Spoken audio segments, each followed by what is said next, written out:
I think you should go to the Raiders. The Raiders, yes. How I just was about to ask you about that. Hey, I'm laughing my ass off in the room watching you. Thank you, Howie. Howie, you just talked about the Raiders. Yeah. Do you think I will be a good fit for the Raiders? Can you throw it 60 yards still? You're a good fit. Howie, man, your legacy just continues to go on. I accidentally asked Chris, how's his brother Jake, but I was talking about Kyle. Oh my God. So I just appreciate the foundation that you have laid. Obviously, media was a new thing for you because when you got that plan, you transitioned to this. When was your first media opportunity? You know what? We had just moved out of LA. I just retired. Wanted to raise the boys someplace back east. We looked at South Carolina, North Carolina, Virginia. A place in Charlottesville. We wanted to raise them there. We moved on a Friday, and CBS had just lost the NFC package. This is back in 1994. And David Hill, who's Australian, wanted to have a meeting at the Super Bowl where I retired. And I had a meeting, and one thing led to another. Audition.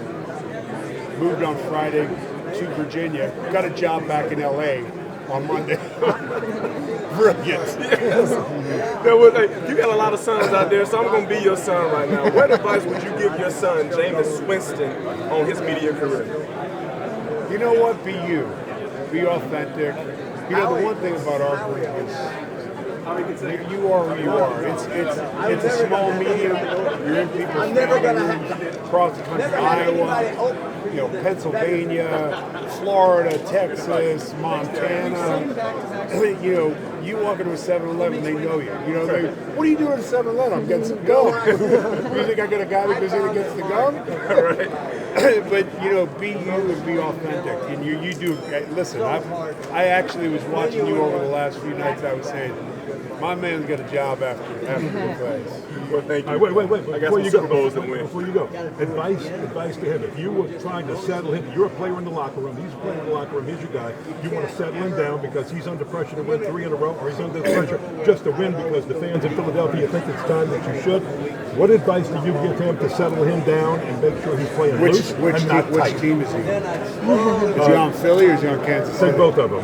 From a Kansas City standpoint. Kansas City went from their first Super Bowl with Tyreek Hill, and it was fireworks and it was explosive, and then he left, and early on they went to more of a check down, control the ball, play good defense, and it looked like every time Patrick threw the ball on a check down, it was like he bit into a lemon, and he's come to kind of understand with a great defense, great special teams, I can do this, and we play in close games, and we win close games because the quarterback is great, the play caller is great, the defensive coordinator is great. You make a late call on defense that wins you a game in Buffalo.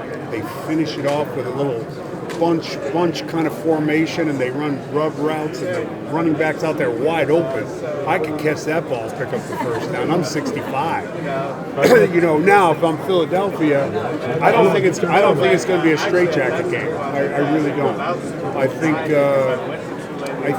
they're going to run the ball. They're going to run the ball effectively. Yes, Spags is good against the run.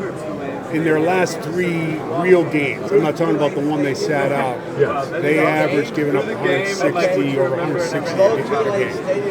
This kid in Philadelphia is special. And I watched that offensive line warm up last week.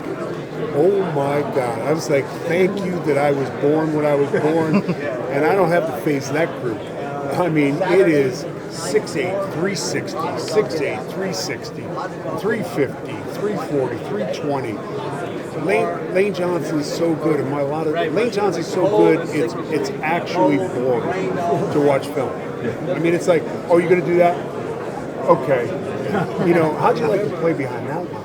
Okay, which one goes both? Which one gets you ready? So my point is, I think nobody gets more single high safety looks than Philadelphia does. And I think to win this game, he's going to have to make 3 or 4 big throws and trust those two, and particularly Brown, who's a man beater, and Smith it's 1A, 1B.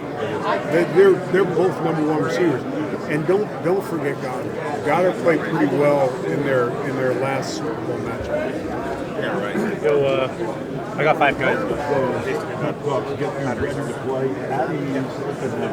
Yes, absolutely. Anytime a Super Bowl winner is given a non-Super Bowl winner advice, I take it. Super Bowl's about a group.